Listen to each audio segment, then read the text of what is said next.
Hello, my lovely donkeys and underwater creatures. Today is a special day and a special replay because I'm joined with the mighty Shingles. And Shingles, can you please introduce yourself? Yes, howdy folks, the mighty Shingles here. It's a pleasure to be in the stream with the famous YouTuber, shishx. Okay, so what do we have in store today? What have I sent you? Can you give us a glimpse of what's gonna happen in the future? What are we gonna watch? Well, we're following Abdul in Abdul? his Yeah. Abdul, Abdul, in yeah. his in his KV4. Yeah.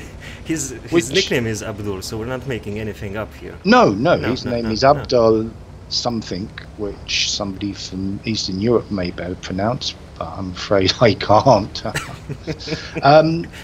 The Russian heavy tank, the KV2. No, it's the KV4, man. Oh, that's the other one. Yeah. Let's call it the Rolling Fortress so we don't mix up KV2 and KV4. Alright. Okay. So he's playing and- on Windstorm, yeah? And tell us what he's gonna do now. Well, he's playing on there. He's gone to the town, which is expected for the KV4 Russian heavy tank.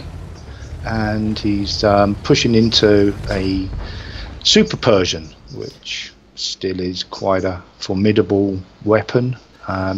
Not so much for the experienced player, and Abdul seems to know where to put one into him, as it were.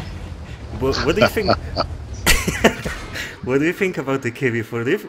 I don't really see them often in replays or even in random games. I think it's people don't like to drive it. Maybe because it's slow or what? Yeah, it's slow. It's not badly armed. It's got 180 millimeters on the hull and 180 millimeters on the turret, but it's very slow. You can see him side scraping here, which just gets him tracked. Yeah, but you have it's to give not. it. Yeah, I'm sorry. You have to give it one thing though. The gun is actually quite decent. The penetration with AP is 227, and with the APCR is a little bit over 280. So. Yeah, it's nice alpha. It's got 1700 health as well, which makes it quite good. But I think there's a lot better tanks out there now. Yeah, but I think Abdul is doing okay with the KV4. I can't say the same about his team because can you check the score?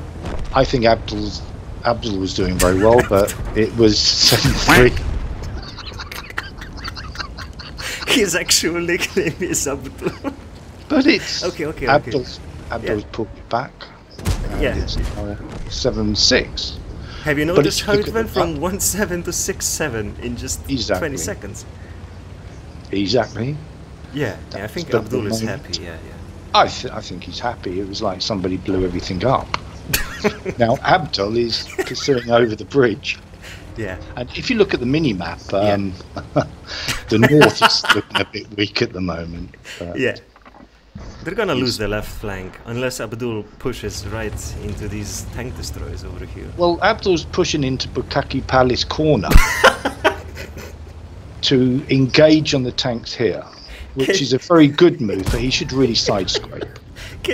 Why is it called the Bukaki Palace corner? Well, on the right-hand side, a very similar looking building to Bukaki Palace in London, where the Queen lives. Oh, you mean the Buckingham Palace? Yes, the Buckingham Palace, also known as Bukaki Palace. Okay. Yeah, I can see the resemblance, yeah. From this day onward, this is the Bukaki Palace. The Bukaki Palace corner, where a lot of Windstorm. fine's done in the town. I mean, Winterstorm is not one of my favourite maps. Hey, Shingles, can you check the team chat, please, and read what T29 says at the Yes, banter? Spastix, which is What very about good earlier? example. He said, oh, this one Guma, is you inbred piece of shit. good. Yeah. Now, this is a typical wargaming compliment that people say. I mean, it's kind of generalized into how people are within the chat, where they show the affection for each other and they support each other. Yeah, positive comments all around.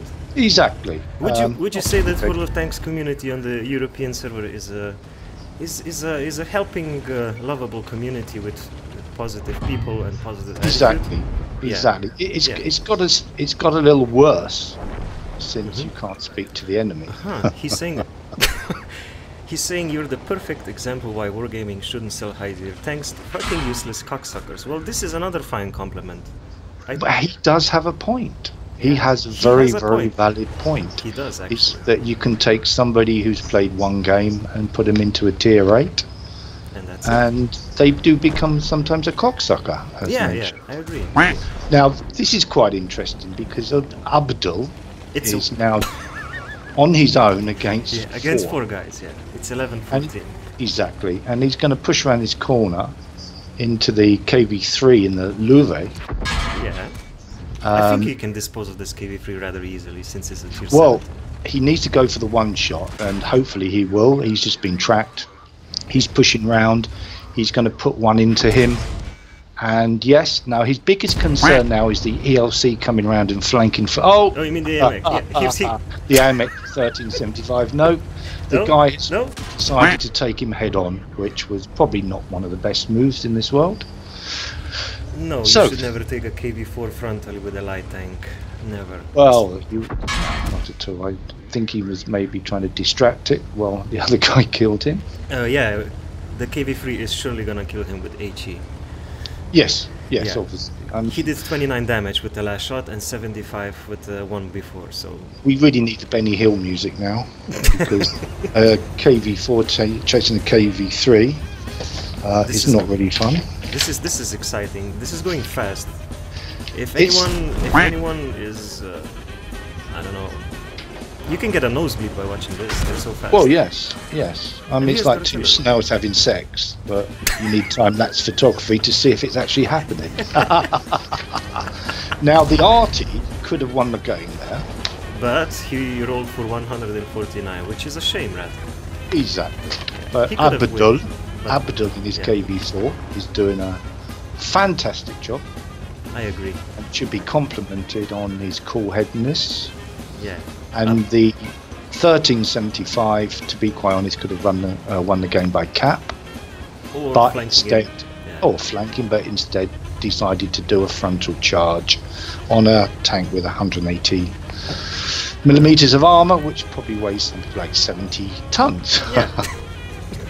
Now this is an exciting chase around the block. Two very fast tanks. Abdul was clever. Yeah. He baited the Artie to point in the other direction and wins the game. Okay.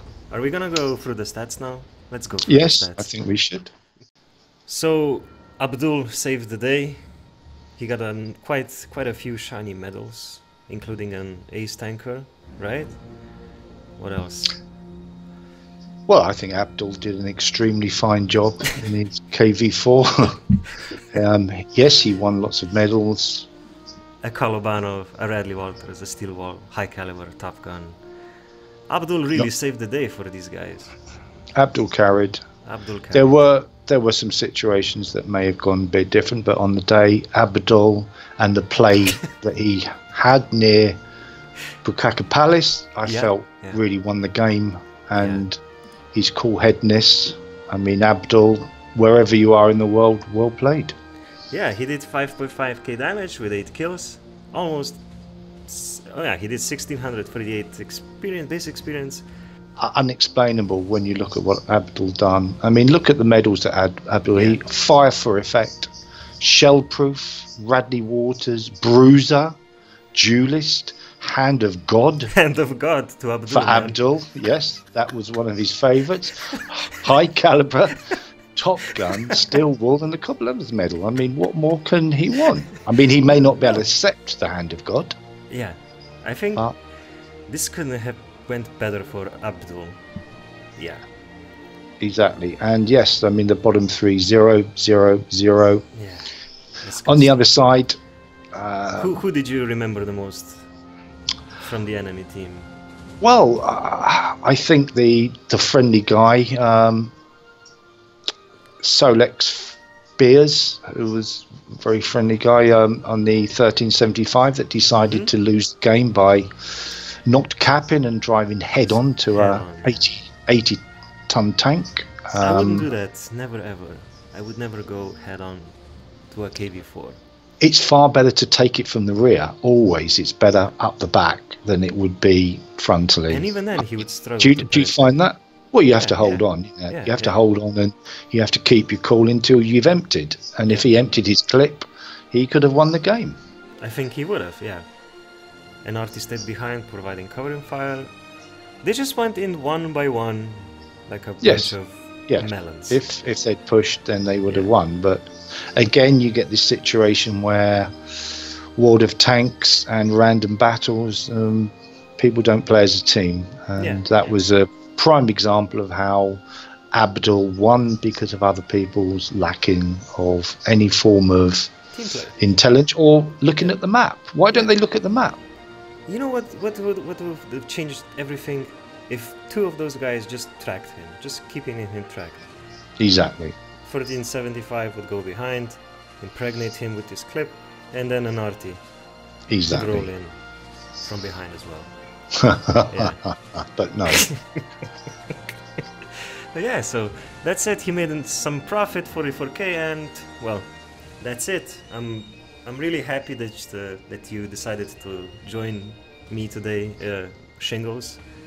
I'd like to thank you for the opportunity to be here. Obviously, I'm busy with videos and other things. I don't like to go into, and the man cave is nearly finished. Thank you again, Shingles. Yeah, and viewers, thank you very much for allowing me this opportunity to be on the famous YouTuber shishx, who is renowned, and everyone should follow and send money to. Thank you very much. Thank you for being so blunt, and that's it. I'll see you around New Year's, right? At the Bukaki Palace. Of course, or you can queue. I'll have a stall at Tank Fest next year. €10 entrance to shake my hand. So, looking forward to many people coming in for that experience. Me too. Only joking.